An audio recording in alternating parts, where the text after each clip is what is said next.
session.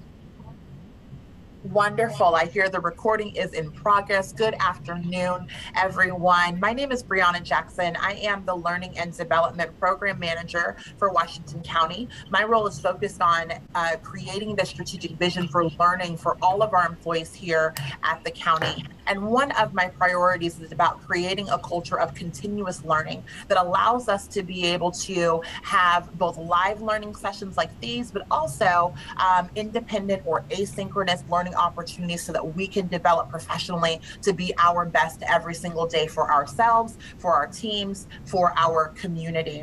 And today I'm so delighted to be able to welcome you all into this space in which we will be talking on a continuous track about our new neighbors that are coming to join us in Washington County. Over what remains of this year and well into 2022, the Portland and Salem metro areas will resettle several communities forced from their homelands right after the U.S.-led military withdrawal from Afghanistan. At present, about 5,000 new Oregonians are projected to arrive under the Department of State's Special Immigrant Visa Program. Many more families in urgent need of resettlement assistance will follow under a variety of other immigration programs. As One Washington County, we want all of our staff to be prepared to welcome our new neighbors into our services whenever we may encounter them. Today's topic is Afghan community orientation to government. This session will provide an understanding of how people interacted with government systems in Afghanistan, such as public health, health care, behavioral health, library, public safety, housing, economy and business, safety net services, etc. And as well as how this experience will be different in the United States. It will provide insights into who is coming to the U.S. and the way we can expect them to be interacting with Washington County. As a reminder, our format today is simply just 1 hour. So it's very, very short. It's about 45 minutes of content and about 15 minutes of Q&A. Just as a quick reminder, you are welcome to enter your questions into the chat, but there's also a special Q&A space that will allow you to be able to enter your questions as well. If you can navigate to that space, I would encourage you to use that as how it is that you ask your questions, simply because it's a little bit easier to find them when we get to that section. Another reminder, no culture can be explained in a matter of hours or days. Cultural learning is a lifelong practice. These are just introductory trainings that will hopefully give people some starting information and motivation to more learning and relationship building. As a reminder, these sessions are being recorded. I'd also like to share that the views of our speakers do not represent an official perspective of Washington County. We rely on the expertise of our speakers to shed light on some aspects of culture of the new Afghan community members. And they also are not the sole representatives of many diverse perspectives held within the Afghan culture. Before I introduce our speaker, I want to remind you all of our ground rules. Our ground rules for this conversation, I will go ahead and display them on the screen for you all now. And hopefully you are able to see our ground rules now. Our ground rules are simple. Our goal here, as we continue to have our conversations, are that we will take the time to remember that this is a learning space. We'll be curious, we will ask questions, we will avoid personalizing feedback.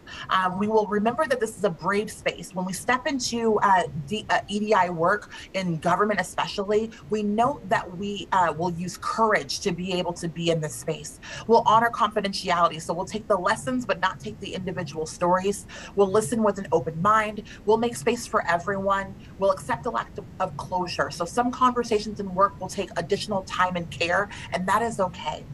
And without further ado, I'd like to introduce to you all our speaker of the hour. Our speaker of the hour is Fazila Raheel, who is currently faculty in the Department of Education, who's currently faculty in the Department of Education at Portland State University. She was born in Kabul, Afghanistan, and moved to the United States in 2001. Fazila has worked and volunteered in many major organizations such as Portland Community College, Muslim Education Trust, Mercy Corps, World Affairs Council of Oregon, PSU's Arabs Persian Student Organization, the Illumination Project, Powwow, which is POWWOW, and Women's Resource Centers. Fazila also received Afghan's Women's Scholarship through the Feminist Majority Alliance and earned many awards and certifications, including an appreciation letter from former President George W. Bush and former First Lady Laura Bush, and a certificate from Clark College. Fazila graduated from PCC from the early education program and transferred to Portland State University and earned a Bachelor of Arts in Conflict Resolution and a minor in Child and Family Studies. She is currently a resident of Aloha. Everyone, please welcome our speaker for this afternoon, Ms. Fazila. Good afternoon. I don't know if there's the echo. Let's see. Let me. Sorry.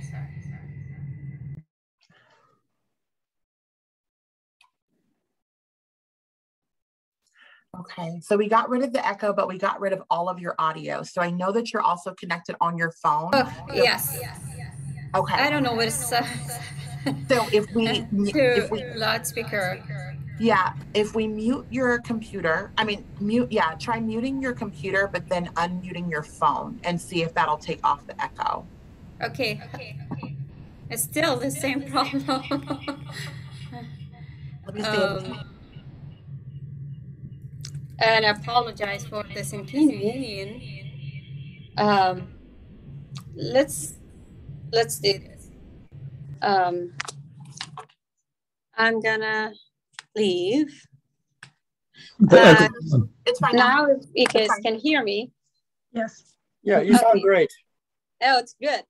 Good afternoon, everyone, and thank you so much for having me today. And I appreciate everyone who are joining us for today's presentation or conversation about Afghanistan.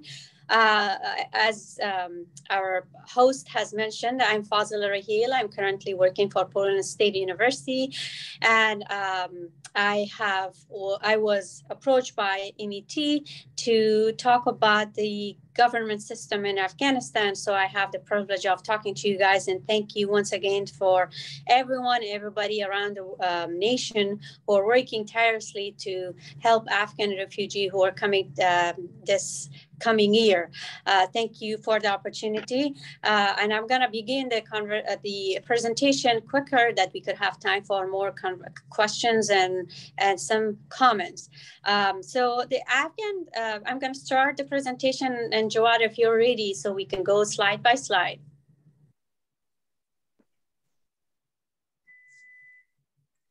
Jawad? Oh, hi. Afghan governments are based on ethnic group, and the Afghanistan government system was run through one ethnic group from 40 or 50s to until now, and due to the conflict, anyone who had power, they run the system, and then if you don't have power or you're not the majority of the country, then you're not able to have access to certain things. For example, with economy, everything is unstable, and that's because of due to the war, everything becomes a failure, and everyone are using the advantage of war to basically hire or give chance to those who are from the same background and who are speaking the same language. And the rest of the minorities, or the people who are speaking different languages, are becoming less powerful or less able to join the highest rank and government position, or in every field that government runs, for example, economy, education, and health. So one particular group in Afghanistan are having the power or running basically the government. For example, we're not gonna go too far. I will give you the example of once we invade Afghanistan or after our invasion in Afghanistan. So two presidents from the same ethnic group joined the government system, and everything run, even when people came to another great example, when came to United States or came to United States, was for most of them are speaking the same language who are from the southern part of Afghanistan. That's unfortunate, but it happens. So to me, when Jawad and MET's representative gave me the idea of speaking on Afghanistan, gave me so much peace. And that was because we had the chance to talk about something that all Afghans who are living in Afghanistan not getting the opportunity to live a life with the same amount of level of respect and equality. But when you come to the United States, you get all these chances because you have the rights to study, you have the right to have a job in a certain position, and education and health. So you get all these privileges in here, and no one is gonna, discriminate against you. And if there isn't a chance will come, well, there's a authority and they are coming to help you right away, or at least someone will have a concern. But in Afghanistan, all these level of administration or these government system and a different rank, they don't these chances because one particular group hired their own relatives, or you have to pay a certain amount of money to get hired to get that position. And as soon as another person will come from the same level of ethnic group, then you lose the job. So and everything comes to corruption, nepotism, and of course the business are mostly, if somebody's trying to have their own businesses, that will run based on war, because if there's a war, you cannot run. If there's insecurity of kidnapping or insecurity of people are thieves are all around, kidnapping are around, because of they're seeing that there's no job opportunity for them. So in order to feed their families, in order to have a life to run, they have to do something about it. And that's why they are, go to the different or wrong direction. And that's due to the, war become the key of all these failure. So, and that creates an unstable government. And I'm talking about, it happened in the past because of after 79, the Russian invasion. And then again, that the same ethnic group run these governments. And then later on, in 20 years that we were in Afghanistan, our military and our advisors and everybody who had some kind of a position in the US, they went to do for an observation, or they went to go to fix something, and they noticed how much corruption exists on that. And because of a warlord has the position of making decision about a certain region, so they will ask for money, bribing, and of course they will use their power to do any sort of decision about people's life and lifestyle. And of course that will come with the power of gun, the power of mafia. So that is the key of failure. And they are trying to basically blaming, or it's the truth or the fact that war is the reason that people are not having a stable system. Now, health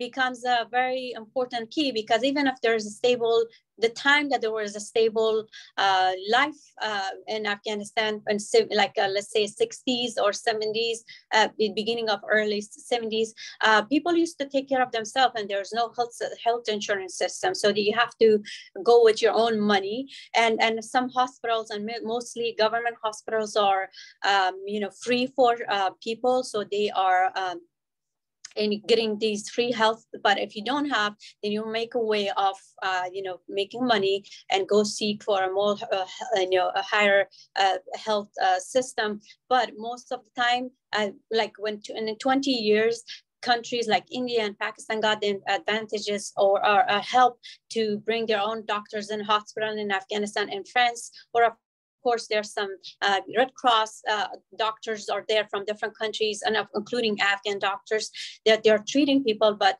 mostly people are trying to get the free health system through their own money. But there's no stable health system, because if you have money, you will go. If not, then you get reached to government hospitals. And part of it is hospitals are not something that people are looking for treatment, because a lot of people are religious. They're looking for priests to give them some kind of prayers to, be healthy, or read something. It's part of the culture and the religion. It becomes to that, or also that they don't let their women and girls to go to doctors, and it's lack of education, and war again is another key of this failure of the health system. But as far as there's no way you can get a free health health through a government system unless you're very, very poor, or do you have access to some kind of a doctor, to that hospital that they can give you a treatment. Other than that, you just have to take care of yourself, or there's no way you can get good treatment. So there's no health insurance or system, and government has free hospitals, but still it's not as good as we think, and here we have. So if you don't have health insurance in here, you still get treatment by doctors, but you have to pay it back later. But I don't know what is the next slide. So, and of course, education is another issue. Education used to be a good system and a free education. There was no private school back then. All the schools from elementary school to university used to be free. But after 79, everything collapsed. And even, and then of course, because of the collapse of government overall, people become so poor that they try to give up school in order to provide for their families, and they even their children become breadwinner in the house, like younger, let's say beginning 5 years old, preschool age, to until they get older, until 18 or 20. So they go, instead of going to school, they just go to work to provide for their families. If they lost a family member, mom and dad, or the older brother go work, and then they have to take care of their younger ones. And of course, then another issue was that because it was war, none of those family had the ability or trust to let their child to go to a society that there's a war, kidnapping, and a lot of other issues. They let their daughters or younger children go to, have access to education, and education become more expensive. And also, because of the safety, they didn't let their children. And of course, when war comes, you get people with different mentality and health. And of course, mental health becomes an issue because they're not stable. So they were either kidnapped, either abused, or killed, basically honorable killing, that why your daughter is going to school. So, and another issue is like, oh, it's not important as suitable for younger kids or girls to go to school. It's war, it's not safe, they have to stay at home. And that goes to most of men, that, oh, you're a man, you have to provide for your family. So again, wars again is the key of all these failure. So it's not, and then in past 20 years, of course, we provide so much opportunities for men and women, and which is really, really a saddening thing that we lost all these dreams and wishes, and that we all suddenly left, and everybody lost those hopes and dreams because they worked so hard in 20 years. They came to the United States, to different countries like in Europe, to have higher education, private school, people who had money, and they got their contractor, they gained so much money from United States. They provide their kids to basically better education. And again, safety now, which is another great thing, that safety is like the most important thing, and Afghan doesn't have that. And in like, as I said, like after 60s and 79, safety become the biggest challenge and the whole country, that every person who wanted to get their kids to the school, education, and any field, or to just to have a normal life, because of the safety and security, no one had the trust to have a bigger project, bigger dreams, and for their families, for the country. So again, we are falling again in the same category of war, and also the safety, that there was no safety net, or there's no safety zone for anyone to trust and have a peaceful life. So safety was another issue. So I don't know what's next. Of course, housing used to be something that if you're rich, and there's a category used to be from 50 or 40 to 79, before the Russian war, there was a category of like, if you're rich, you're able to afford a house. And if you're middle class, you're able to afford a house. Once you buy a house, there's no tax. So you have to just live in the house. There's no insurance or anything. So, housing style is to be different. Also, if you're a part of a military family, or you have a higher rank in the government, you get free housing, which was awesome, used to be awesome thing. And that continued even after the invasion of Russia. And then after that, if you're poor, even if you're poor, people are able to find a way of, pay a rent and just rent a room with their 10 or 15 member of families, with their children, or grandma, daughters and boys who are live in the same roof. But you barely have people homeless, but still, even if they're homeless, they're trying to find a tent that they can gather their families in. But one particular area that they're designated for these home people who have tents, like through UNHCR, UN, or they provided Red Cross, that they provide these places for them.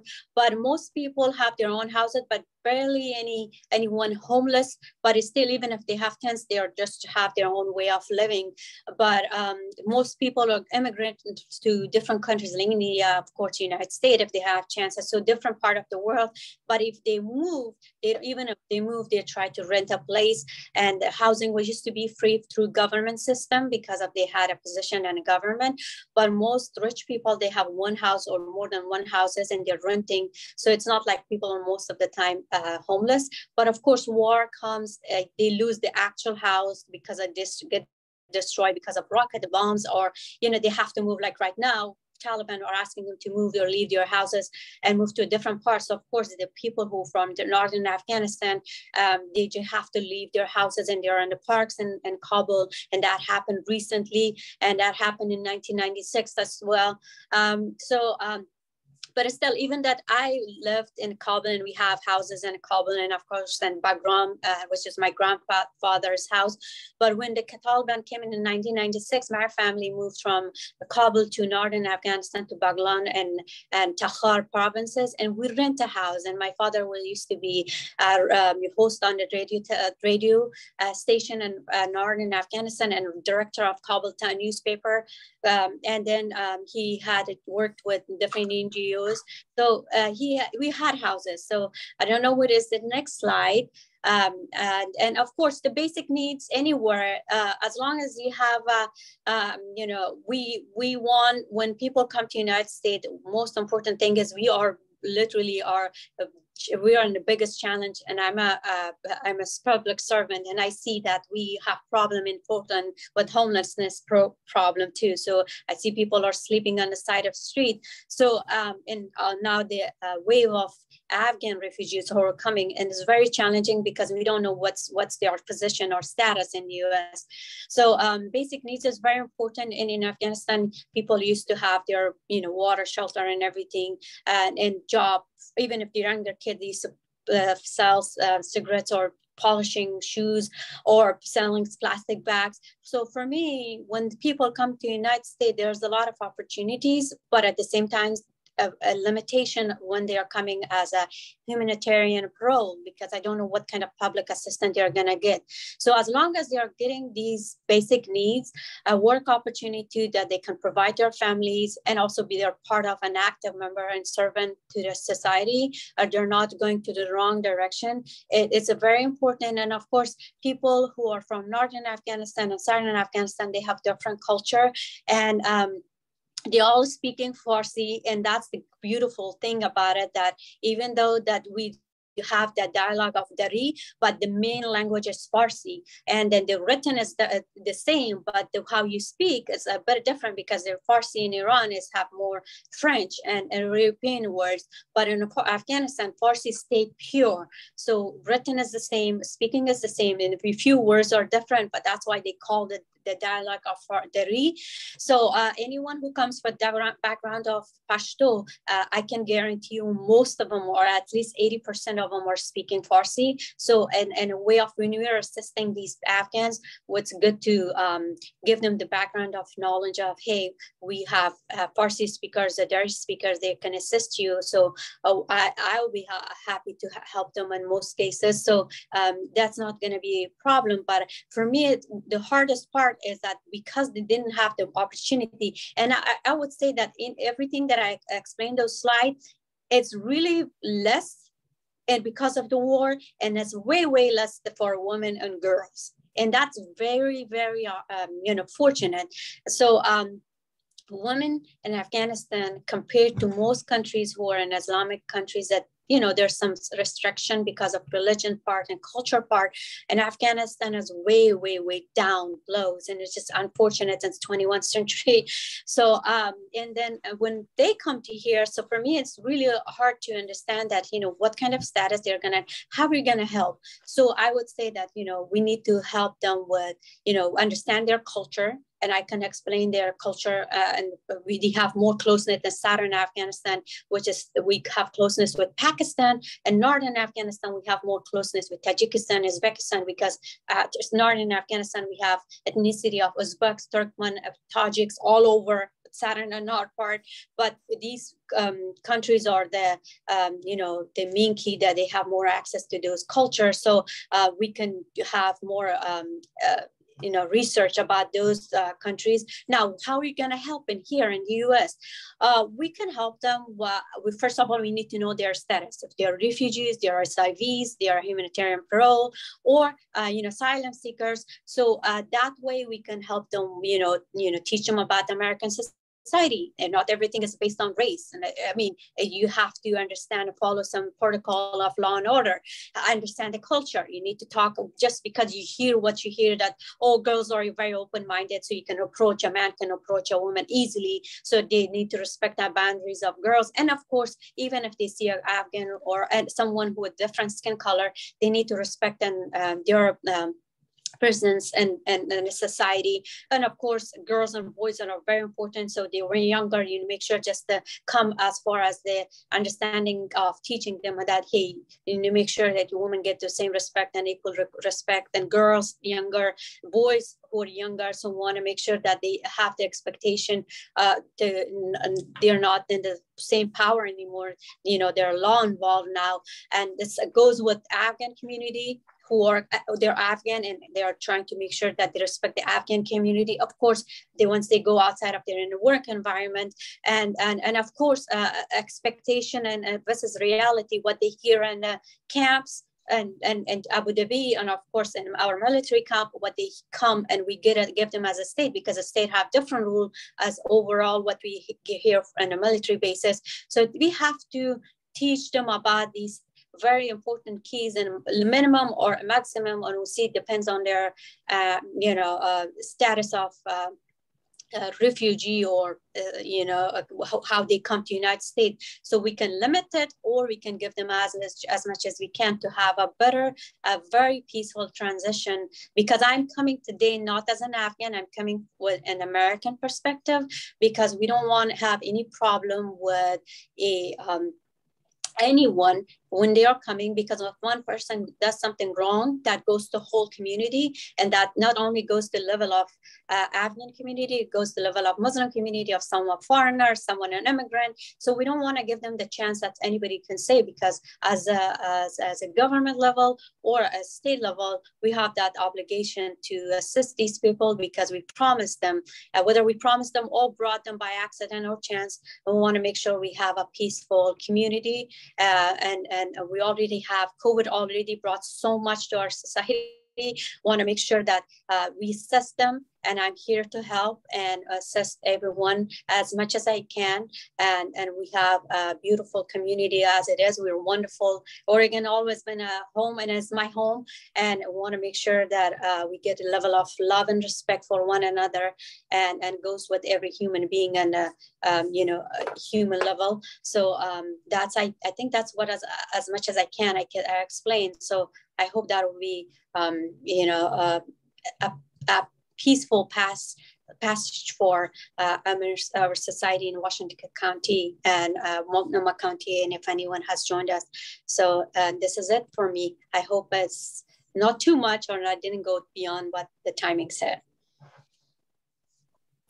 You certainly did not go beyond what the timing said. Thank you so much, Fazila, for such wonderful information. I do want to encourage you all to use your chat to be able to ask some questions. I will get us started. I do have a question here. Please. It says, what do you anticipate the demographics of Afghan refugees? Since some are coming because of work they did with the U.S. Army, I'm wondering if they are more educated or professionally trained as like translators, etc. So just curious to know your perspective and Brother Khan's perspective on this question. Definitely, and that's a huge difference. For example, people who work with the military, their men were involved with the American culture, not their women or their children. That is another issue. And then, of course, they deserve to have access for some kind of culture or classes. I would be happy to assist if I could.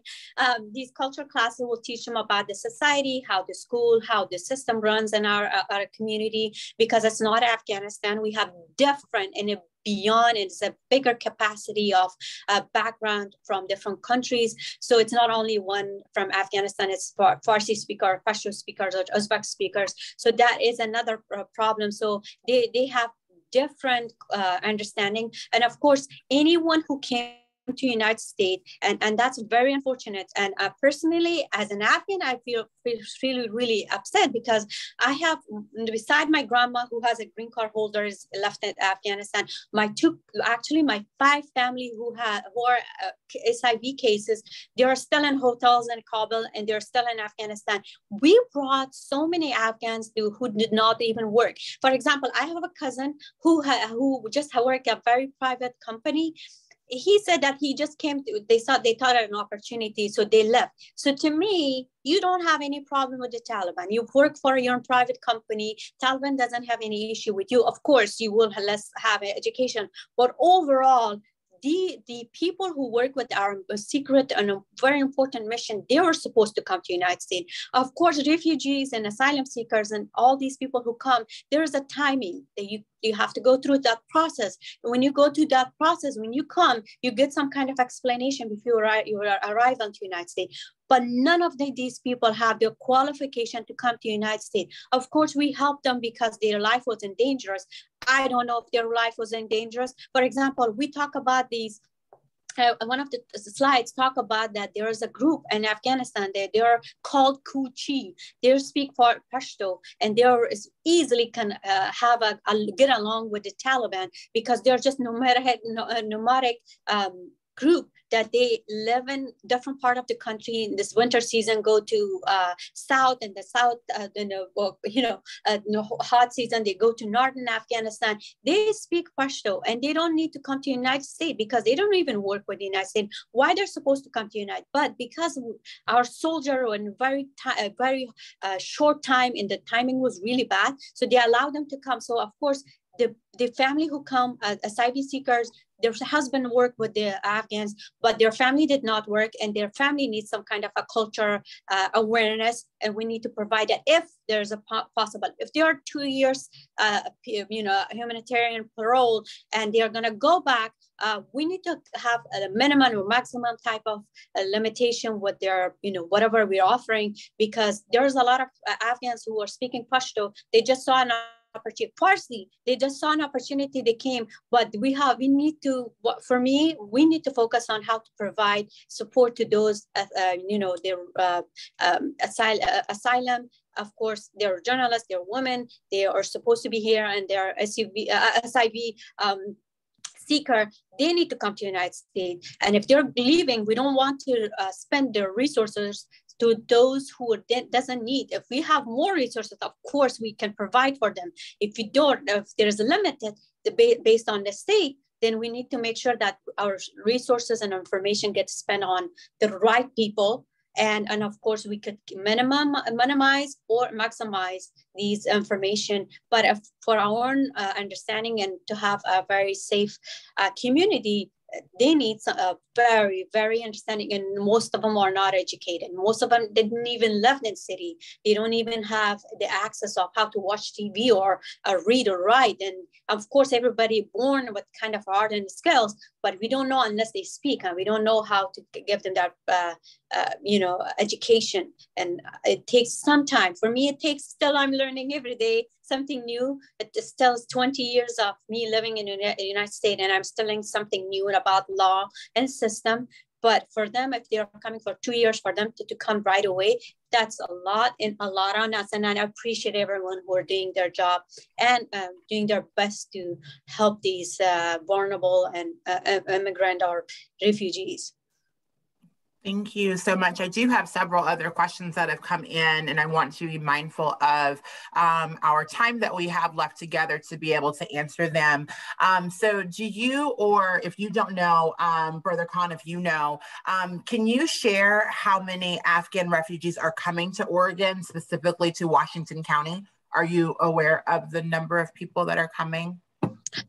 When I was attending a meeting with MET and of course Catholic Charity, because I was volunteering with them, I mean roughly, and I'm not 100% with the numbers, but it says between 100 to 500, but it's going to be spread out to Vancouver, Salem. Of course, I don't know how much it's going to come and how many of them will come and to Washington County or Beaverton area or Multnomah County, but that's the range. But recently, what the news said, and of course, our governor Kate Brown has mentioned as one of the announcement was 150 or 100 something, just first week of September or end of October. That's what the beginning of October was, but I want to mention and I heard, but I'm not still 100% that what is the capacity and how much or how many refugee or families are able to accept in our state. These were the same numbers that we were hearing as well, Sister Fadla and beyond on everybody. So about that, it's still in flux and it's fluid, so we shall see. Okay, perfect. Thank you both so much. A few more questions for you. Materials at libraries in Washington County written by Afghan authors and artists, like literature, history, music, films, are limited. Most is written or produced by Westerners. How can we get more resources not from a U.S. perspective? Wow, that's interesting, because their level of understanding for Western perspective is really, really hard, I could say right now, because for now and in order to understand even Farsi language or Pashto language, they have to understand how to read and write or understand some kind of level of academic world. And that was very low with most of them. And I have talked with my cousin. Most of them, they don't even have toilet in their house, which is very unfortunate, or like a bathroom. They just go to the outside of their tents because of their kochi, which I give an example. They are Pashto speaker. They have basically they have most sheep or cows that they're going to these mountains. They live in those mountains, so they don't have that level of understanding. Of course, people who live in city, doesn't matter from any background, from Uzbeks to Farsi speakers or Tajiks or Pashtun, they have, because they are very modernized and they came to the United States, they traveled even in Kabul, they have enough money from these contractors that they built multiple complex apartment, that very modern lifestyle.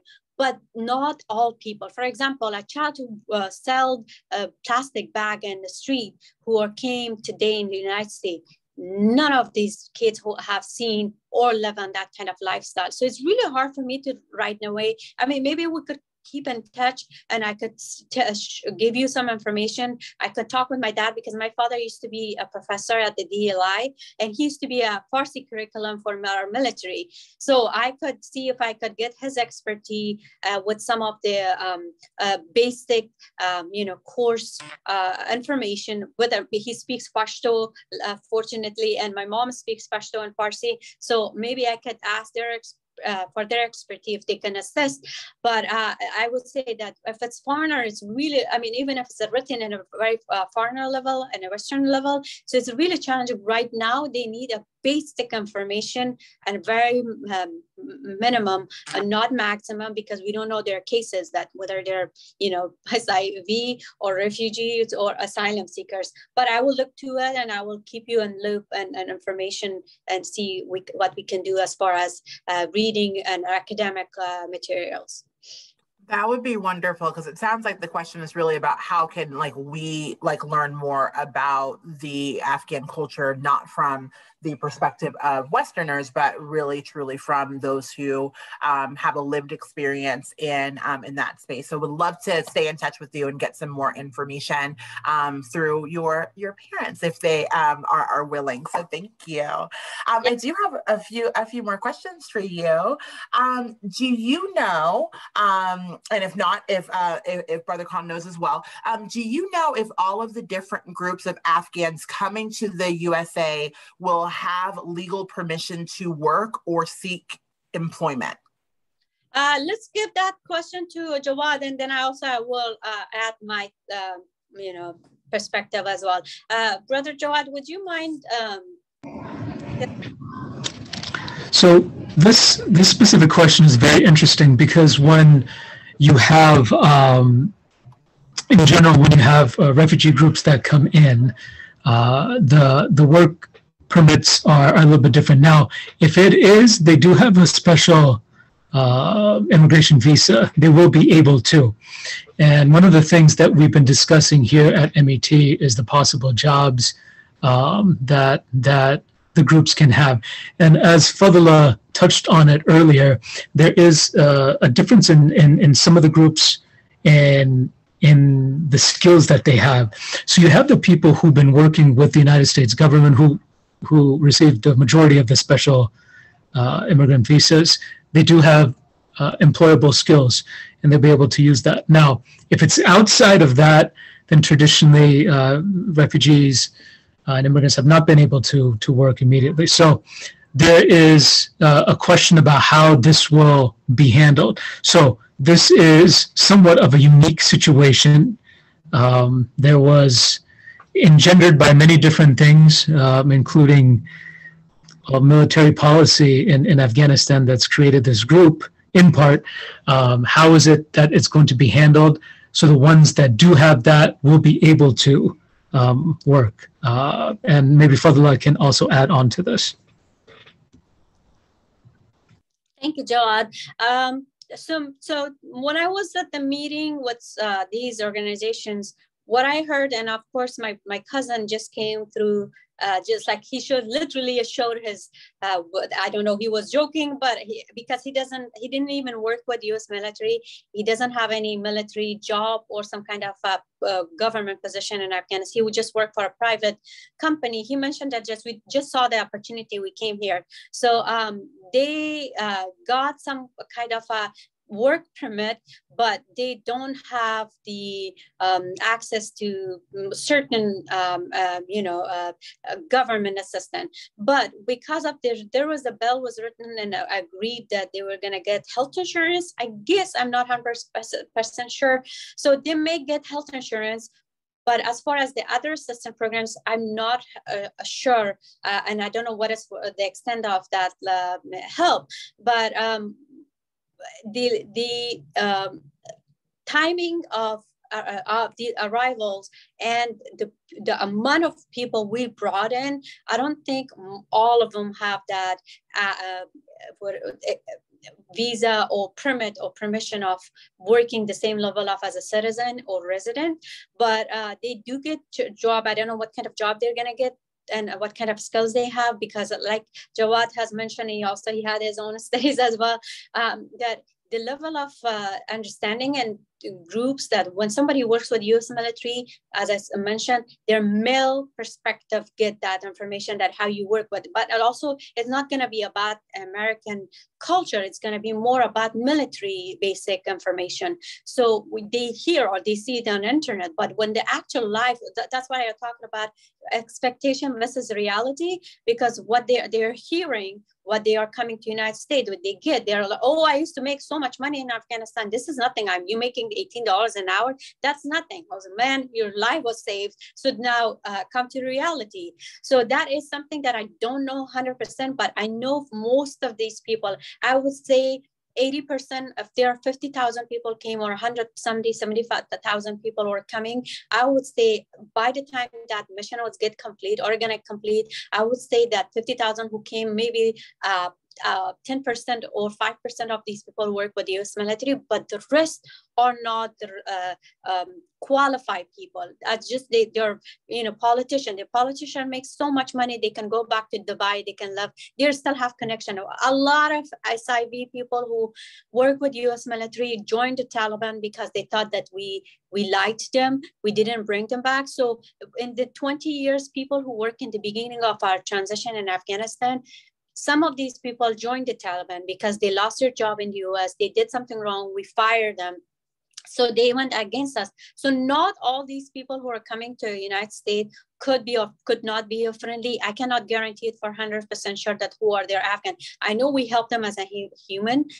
So that's why I'm here, and I'm trying to help as a American and Afghan American to assist our society. But as for who are these people, I don't know. Even my cousin said that there's a lot of people there. Among them, there could be Iranian. Among them, that they're representing Iranian who are speaking Farsi, they're Afghan. Among them, Pakistanis who came, they speak Pashto. They will use that advantage or opportunity. They will say they are Pashtun. So there's a lot of mixing, misrepresentation of information among these Afghans. So to me, I don't think most of them have the permission, but their permission is very limited. So it depends each time, each week when the law will change and right. their change.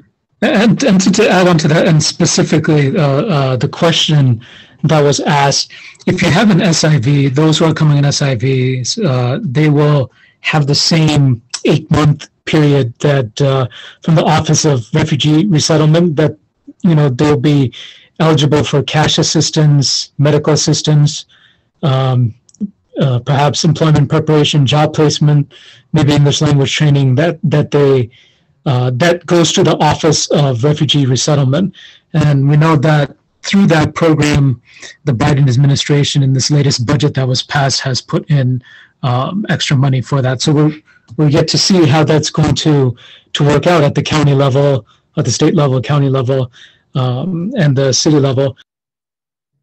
Thank you so much. And I do just want to be mindful of our time, that we have about 12 minutes left, and we'll say about 10 since I have to do some closing. And I have 4 what I consider to be like really big questions left. So I just want to give you that information so that as you're framing your response, that you know that there's a couple more questions to go. So here's one. Do you have any suggestions on the best way to help the incoming Afghan girls and women to access free education once they arrive in Washington County, given the potential cultural barriers to educating them? Jawad, do you want to say something? Add to it? I think you should begin answering this question, as you have personal experience through everything. Yes. Mainly because Afghan women used to be oppressed and is still oppressed by male perspective, because they have the authority, not because most of Afghan men or have the power of controlling women. It's because due to war they think for their safety. But overall, every Muslim country is different, and they have different perspective, and they're trying to protect about their wife and girls and daughters. So I would say that Washington and Virginia, they have like a scholarship for at least basic 2 years of English as a second language programs that they go to. The first week, of course, they learn the language, and then there's some kind of a technical professional programs that they teach them how they basically testing their skills that they can be good in any type of professional field that they can be prepared. But at the same time, for me, I would say I hope Washington County create some kind of a scholarship, and if you guys need my help or someone I could know, that we can create some kind of level of basic English courses, because they do understand technology made us very small today, so they have some kind of understanding, but not all people have access to internet or a smartphone or going to school. So for me, mostly women and children need to have that. And also another thing is, like, beside most of important thing, that beside education for girls and overall for women, I really want that they could have the ability to understand that seeking for mental health and also health assistant for women is very important, because sometimes they are shy, they don't share their information, so we could assist them, and most of the time they don't share with the male, and they wanted to have a female perspective or female expert or professionals to help them with their health needs. So some kind of if we could raise some kind of money for them, that they can go, for example, if it's 100 girls or 50 girls that they want to go to school, or women, they want to make sure that male can understand that, hey, you're in the US, so in order for you to have provide for your family, your wife needs to have some kind of a basic level of understanding or education. So we could give them that education in the beginning of their coming, that your wife needs to be outside of the house. You need to provide, unless you're providing more than your house need. So yeah, I feel like mental health, and of course some kind of education scholarship for these women until they get to a certain level of understanding the basic communication in order to solve their own problem, and outside of the house or in the hospitals, or of course in the school environment. Thank you. Couple more big questions. I would imagine the mental health needs of Afghan refugees arriving would be a priority, as they have just navigated a violent takeover and will continue to face xenophobia here. Could you talk more about the cultural and linguistic identities of the anticipated refugees, and how the county's mental and behavioral health system should best accommodate them? Are there any organizations already present in the county which represent or serve Afghans? Joanne, if you have anything I could mention as well. Go ahead for the last part of that question. The Muslim Educational Trust has been working with Afghan families since the first wave of immigration, but especially also in the last few months when we've had the new families in. But go ahead, Fadla. I guess when they come as the new arrival, and one of the things is that every community that they are helping, they need to have an Afghan who speak Farsi, or at least Farsi Pashto, as a basic understanding of their language. And like a lot of military has speaking or learning Farsi as well. Military soldiers or armies, they understand their help too, but their needs too. But to me, I would say that they're men right now because they are in a very survival situation, whether it's the true story or they just saw an opportunity to come, they need some kind of assistance. And when you say that in order to live in few years, or I don't know what is their status in this country, you need to follow some guidelines from our state. I know that a lot of people are not looking for mental health, and that's very important, because culturally they think the only people who are seeking for mental health is the people who are crazy, or the people who has no stable mindset or mind. mind, and they're very extremist, and that's why they call them crazy. And that's very insulting word in Afghanistan. So I would say that we need to find a way to educate their male dominant perspective in their household that, hey, you're coming to United States, you need some kind of a peaceful, conversation, a moment that you need to talk about it, that what happened, how do you feel, and we can get their perspective, coming from the airport crowd. You could see them, I can't imagine. And then you go to Kuwait, you come to these military bases, and then you come with different background, all of a sudden the culture shock. So it's very important that not only men can seek for mental health, we could provide for girls and women as well. So I don't know of Multnomah County. When our family came, we came after 9/11 in 2001.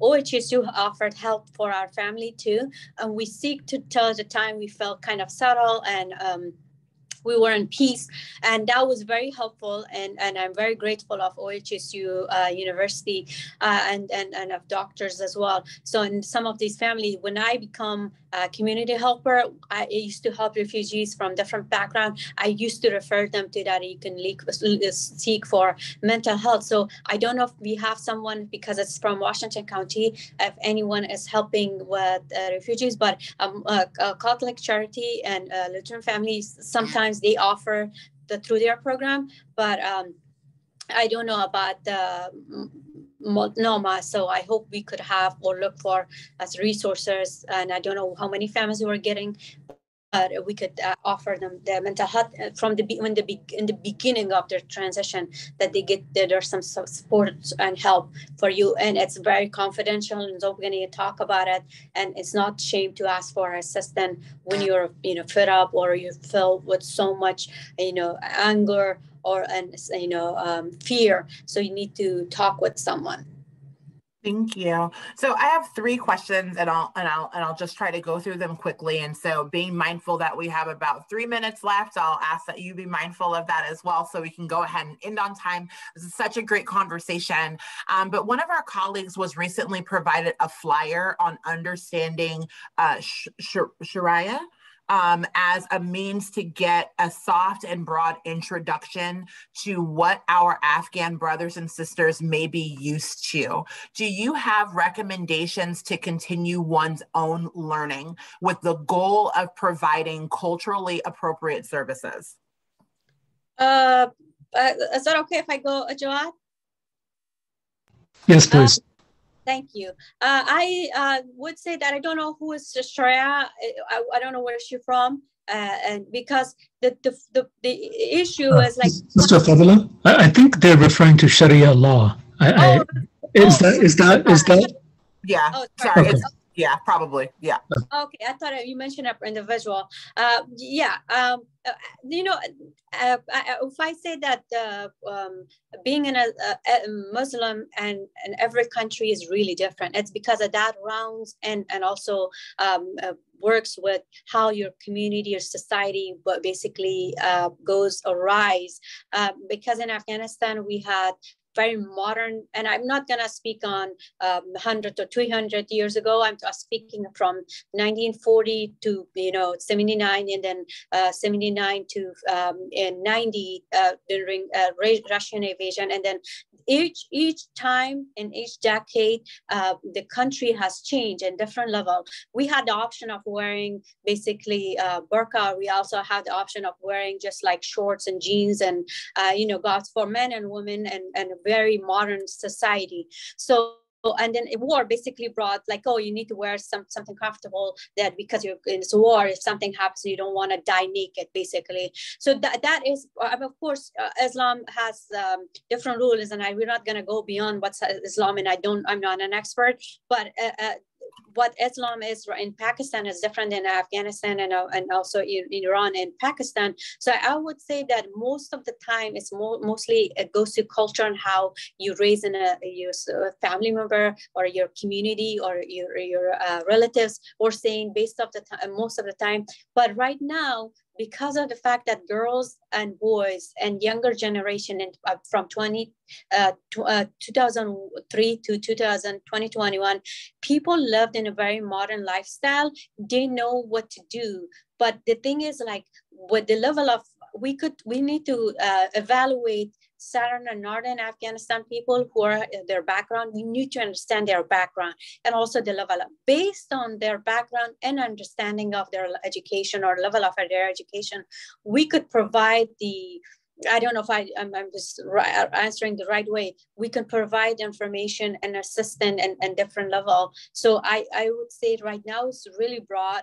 And I know that some people are very religious. We don't force them because this is, we are in the US, but we want to make sure that there are certain things that goes by law, and they need to understand the law, because based on law we do, and we don't want to break our law just because of few people, because they're going to be part of our society eventually or not. So we want to make sure that we need to understand their background before we approach them to different suggestion or support. Okay. Thank you so much. I really sincerely appreciate your responding to that question and the time that you've spent with us today. I do see that we are at time, so unfortunately I do have to cut our conversation short, but I will certainly be forwarding on the remaining questions that we had today to both you and to Brother Khan, so that you'll have an opportunity to answer them, and we might be able to get some responses to our colleagues later than this afternoon. But I want to thank you all for your time. There are plenty of comments in the chat saying that we are so appreciative of you both taking the time to speak with us today, and we look forward to another session next week, I believe, is our final session. So thank you so much for being here today, and I wish all of you a great afternoon, and peace be unto you today and always. Please look forward to your question and comments, and if I could answer, I will answer, and keep me in touch and loop, and make sure that I could help around as much as I can as a American and an Afghan, and of course, you know, it's just to have a peaceful society in a community, and I also thank each and every one MET for giving me the chance, and I hope I'm useful for today's meeting, and look forward to a few further meetings and support to Washington County. Thank you so much, and thank you for listening. Thank you so much for being here. Have a wonderful afternoon. Have a good afternoon. Bye-bye. Bye-bye.